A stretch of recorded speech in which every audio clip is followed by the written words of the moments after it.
மன்னன் தவம் இருக்க வேண்டும் என்று சொல்லி 7 மலை கடந்து இமயகிரி அடிவாரத்திலே வருகிறார். இமயகிரி அடிவாரத்துக்கு என்ன தவம் இருக்கிறது சொன்னா அதுதான்ப்பா சிறந்த இடம்.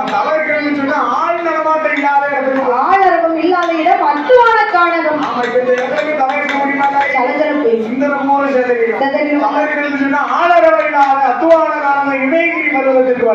இமயகிரி பருவதத்திலே வந்து தவம் இருக்க வேண்டும் என்று அந்த இடத்தை எப்படி சுத்தபத்தமாக வைக்கிறான் தெரியுமா? எப்படி வைக்கின்றார்? சாந்து கொண்ட தரை மெழுகி சாந்தே